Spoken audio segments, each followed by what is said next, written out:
Приветствую всех зрителей канала Алекс Моторный. По названию видео вы, конечно, поняли, что сегодня мы посетим одну из старейших улиц в городе, улицу Фейербаха. И не только улицу, а и площадь Фейербаха, и даже маленький переулок, по которому мы сейчас идем. И сразу мы видим достопримечательность архитектуры Харькова. Дом номер 1/3 по переулку Фейербаха, жилой дом начала 20 века, архитектор неизвестен. Застройку бывшей Немышлянской слободы, где расположен переулок, относят к первой половине 18 века. Переулок назывался Вознесенским. Имя немецкого философа Людвига Фейербаха переулок получил в 1922 году. Несмотря на то, что переулок Фейербаха имеет длину всего около 220 метров, к нему относятся только 3 дома в начале переулка.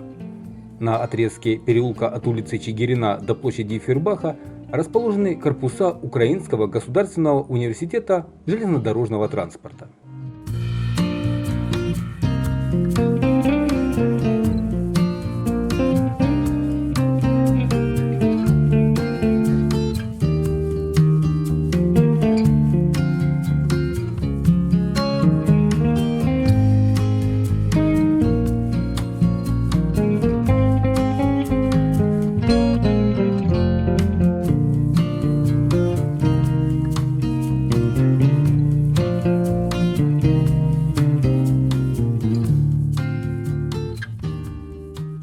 Далее улица Фейербаха, одна из старейших в городе.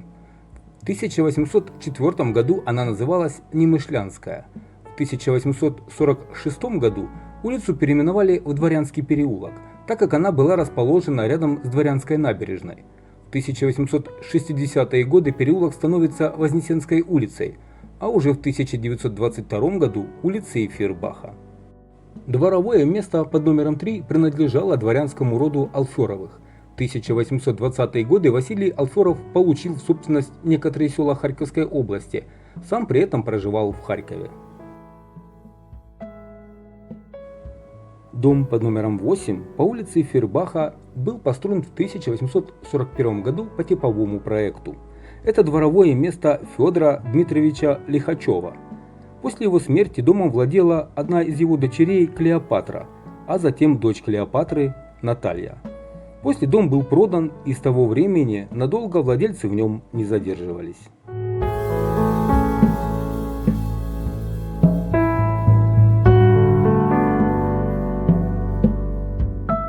Вы можете сами оценить состояние домов на улице Фейербаха в наши дни, посмотрев это видео. Жаль, что я не смог попасть в какой-нибудь подъезд одного из домов улицы, а ломиться напролом я не привык. Но в подъездах тоже есть на что посмотреть. Дом номер 5 – памятник архитектуры Харькова. Жилой дом начала 20 века. Архитектор неизвестен. Вероятно, на самом деле дом был построен раньше. Это флигель, расположенный при въезде в имение графов Сиверсов. В частности, здесь провел детство Александр Карлович Сиверс, позже ставший харьковским губернатором. Флигель был дважды перестроен.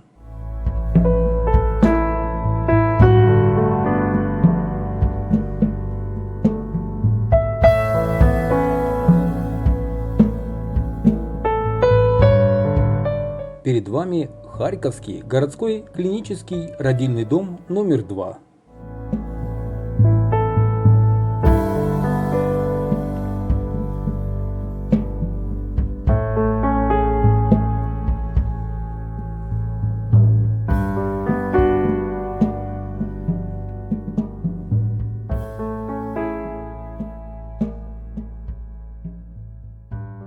Ну а далее под номером 10 бывшая ортопедическая больница Юлиуса Финка.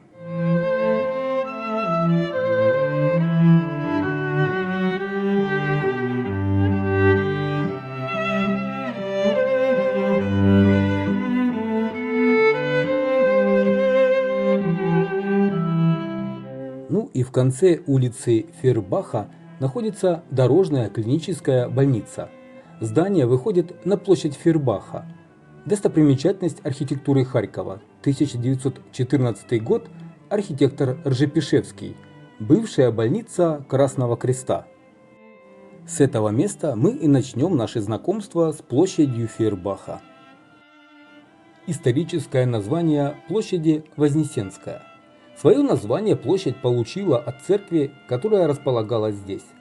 В XVIII веке это была окраина Харькова.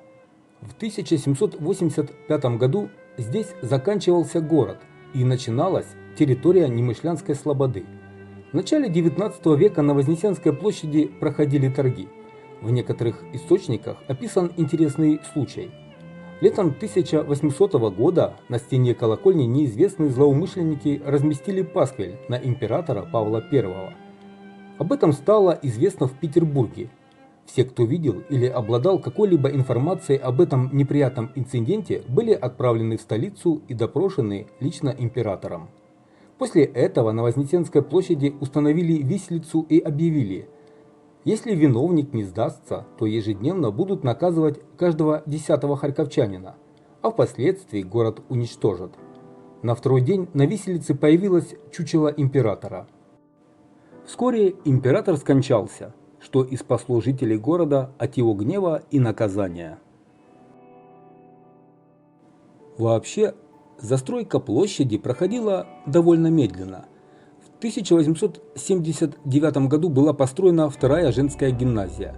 В 1880 году на площади появился сквер. В западной ее части в 1910 году построили четырехэтажное здание для управления северо-донецких железных дорог и Харьковского железнодорожного училища, основанного в 70-х годах прошлого века.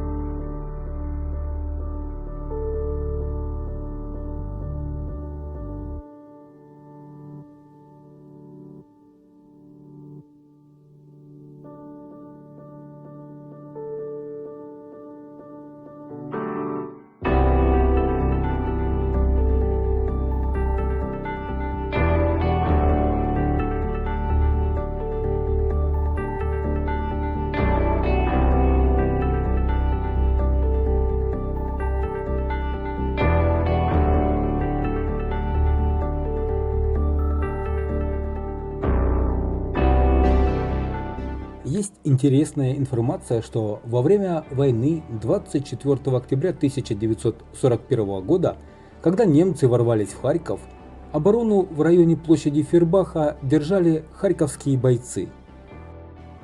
После войны многие здания на площади Фейербаха были восстановлены. А это детский сад или ясли-сад номер 84 по адресу площадь Фейербаха, 9. В застройке по периметру площади сохранена практиковавшаяся в XIX веке кольцевая нумерация домов. На северной стороне площади, на углу Франковской улицы под номером 10, дом бывшей казначейской палаты, построенный на рубеже XVIII-XIX веков. В этом аскетичном на вид массивном здании в стиле раннего классицизма, построенном Ярославским, помещался до 1900 года Государственный банк, а затем в нем была расположена строительная организация.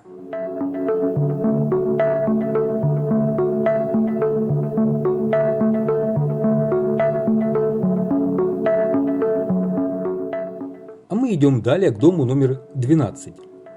Странное, необычное здание в стиле неоготики, которое изначально было частным особняком, а потом там располагалась туберкулезная лечебница и диспансер. После недавней реставрации дом выглядит просто шикарно. Яркий, насыщенный цвет фасада, восстановленные лепнина и рельефные скульптуры. Здание сразу же привлекло внимание молодоженов. Они проводят здесь свадебные фотосессии. Идем дальше.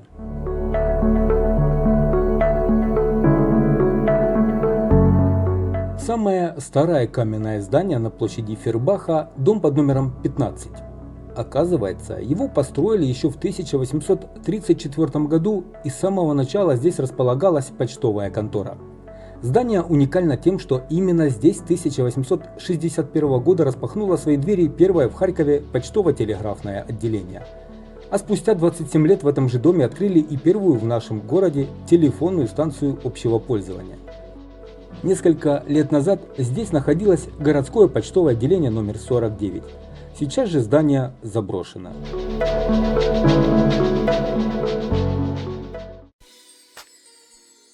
«15 сентября 2021 года на площади Фейербаха открыли памятник классику азербайджанской поэзии. 1 июня Харьковский горсовет и посольство Азербайджанской республики в Украине подписали двустороннее заявление. Кроме расширения сотрудничества в области культуры, образования, науки, здравоохранения, документ предусматривал открытие данного памятника. Автором памятника стал почетный гражданин Харькова, скульптор Катип Мамедов.